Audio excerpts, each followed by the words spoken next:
guys, so I'm bringing you the Anastasia Beverly Hills Subculture palette today. We're going to do some swatches and then I'm going to create an eye look with them and see how well they work on the eye. It's pretty much the same setup as the Modern Renaissance palette, like the whole style of the palette. The only difference is they are completely different colours to the other. You know how sometimes brands bring out a new palette and they're quite similar to other palettes, but this is completely different and that's what I love about it. So on the top you've got that nice like velour felt type material with the name of the palette on there, and then on the back you've got all the ingredients and stuff, which apparently I've heard is very much different. And then inside you've got these really lovely autumnal colours, and yes, at first they appear like they're going to be really cold, but they're not. They're all warm toned. Some are more cool toned, but they all work together. So just like the Modern Renaissance palette, you've got that nice full-sized mirror. Here's a closer look at all the colours. They're so beautiful. And then you've got the double-sided brush, so you've got the blending side and the more application side, so one side's denser than the other. It's a really good brush. It's the same brush that you get in the Modern Renaissance one as well, and I've used that quite a lot. So we're going to start off by swatching using my finger and then applying that to my wrist. The first colour we're going to start off with is from the top row, and that is Cube, which is more like a highlighting colour. It's like a white, but it has this purple pinky hue to it. It's really beautiful and very subtle, and you don't need it to be too strong. And I must apologise, I don't know what was going on with my camera during this, but it just wasn't focusing on a lot of the swatches, so I do apologise. The next shade is called Dawn, which is very much your transition shade. It's just a peachy brown colour. It's really nice. And the next colour after that is called Destiny, which is very like mossy green shade. It reminds me of the green shade from the Kat Von D Pastel Goth palette. It's really nice. Not how I thought it would turn out, like it's more on the brown side when you apply it. But then the next colour, which is called Adorn, it is absolutely stunning. It's just like a real bronzy warm tone gold. Oh, it is quite chalky though, I will admit, so probably best to apply it in small doses, otherwise you're going to get a lot of fallout. So the next colour after that is called All Star, which is very much a burgundy red.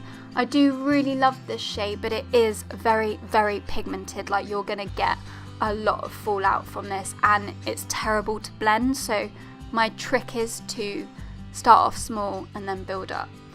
After that we've got Mercury, which it's a really strange colour. It's just like a real deep grey brown, but it came out much warmer on the swatches than it does in the palette.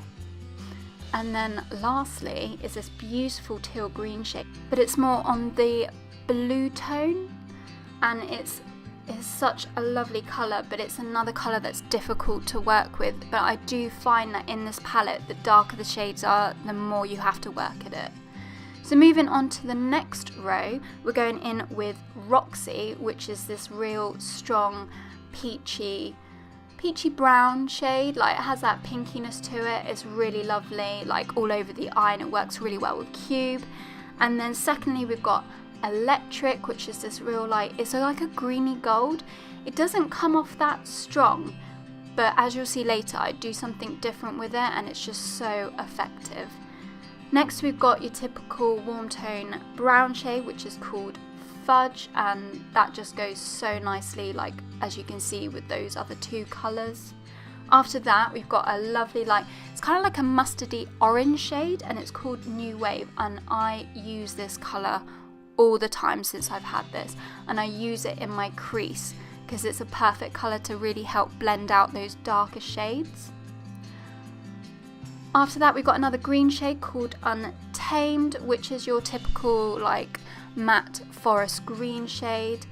Didn't swatch that brilliantly, but it is a really, really nice colour, and it does actually blend quite well. Next we've got that yellow mustard shade, which is called Edge. This is another colour like that orange New Wave shade that really works well when blending out some of those deeper colours. And then lastly we've got Rowdy, which is like a purpley brown.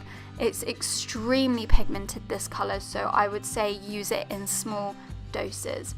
But overall, all these shades are very, very pigmented and they all work, so there's nothing really to complain about there. So let's see how they work on the eyes. So for the brow bone, I'm going to go in with Cube, and it's just a real subtle highlight, and I really love this shade. I'm going to try and use as many shades as I can just so we can see what they're like on the eyes. But yeah, Cube's a beautiful colour, and using that on the eyelid with Roxy, which I have done after this video, they're perfect together, really perfect. So for transition, I'm going in with that Dawn shade just because it's the kind of lighter shade there, which you could use for the transition. I mean, obviously I'm going to get dark as we go along, but it's always nice to start off light and just build those colours up. I will just say though, with pretty much all the shades in this palette, you need to start off small. Don't go rubbing your brush really hard into it, because you don't need to do that and you're going to have trouble working with it. So we're now going in with New Wave, and we're going to place that where the transition shade is and into the crease, and just really blend that up high. And this is what's going to help blend out those darker colours later. And I just love this shade. Like, it's so warm tone. It's so different as well compared to what normally you would use as a warm tone in your crease. But yeah, I was really happy with this colour, as you can see by my facial expression. Next we're going to go in with Destiny, and we're going to apply that all over the lid, but it's not actually going to be our official lid colour. It's more of like a background. It's going to change another colour from the palette, as you'll see later. And the problem with this is I found it really hard to blend out into the crease, so you will find yourself going back and forth. As you can see, I'm going into New Wave again, back and forth between the two colours and just blending them into each other, but just using little at a time. Otherwise it's just going to get messy and you're going to get fed up, and then you'll probably end up removing the whole lot. It does take a while with this palette, but trust me, if you start off small, it's not going to take as long as it will if you start off big. Next we're going to go in with All Star, and as you can see with every colour I am tapping off the excess because there's a lot of excess powder, and we're just going to apply that into the crease. So we're going to start darkening the crease. Now this shade is lovely and it's quite difficult though, because the thing is, you put it on, it takes a while to blend out, and the more and more you blend, you start to remove the colour. For some reason this colour doesn't like to sit, so you will have to keep building and building on it, but gradually you will get the colour you want. And like I said before, you're just going to have to keep going in between the colours just to really get that, not perfect blend, but the best you can get with it. Next we're going to go in with Edge, and I'm just applying this in the inner corner because like I said, I wanted to try as many colours as I can, and I'm just applying that to the inner corner and blending into the rest. It's a really nice shade and it really opens up the eyes as well. So now we're going in with that Untamed, and I'm applying that to the outer corner. It does blend well, but like I said with that All Star as well, the more you blend, the more you start to take off, and like I said, you just got to keep applying small amounts at a time, and you will get the consistency and the colour that you want. But yeah, there's a lot of blending throughout this video, a lot. It's not a bad thing. At the end of the day, the colours work. You just got to put a bit more effort into it, and I know that's annoying, but at the end of the day, you're going to get what you want. So yeah. So next colour we're going in with is that lovely greeny gold electric shade, and we're going to place it on top of that Destiny colour on the lid. Now the problem I found with this this is one where you really need to rub your brush into. It's almost like got a coat on it, and once you get past it, it actually works really well. And as you can see in this video, I've applied it with a brush first, but I wanted a little bit more from it, so I used my finger, and I felt my finger worked better with this shade than the brush. But as you will see in a minute, it just turns that mossy green shade to like an olive, like a shimmery olive colour. It's beautiful, absolutely beautiful. I loved it. I'm now going to apply some Urban Decay Razor Sharp liquid eyeliner in Zodiac, which is like a real glittery green shade, just goes perfectly with the shades that I've chosen to use.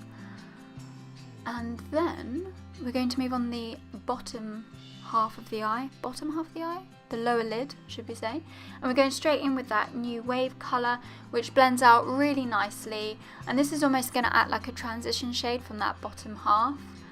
And then after we've got a substantial amount on the lower half of the lid, we're then going to go in with that Untamed colour, I believe, after I finished singing to the Spice Girls.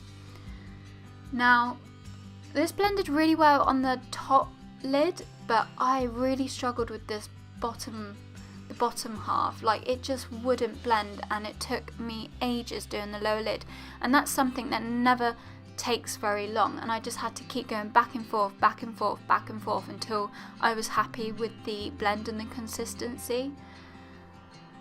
So yeah, but I'm wondering if maybe I applied a bit too much to begin with.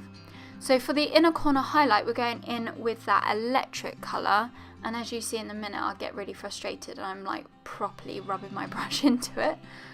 But other than that, like I said, once you get past that top layer, it works really well, and it's a beautiful inner corner highlight.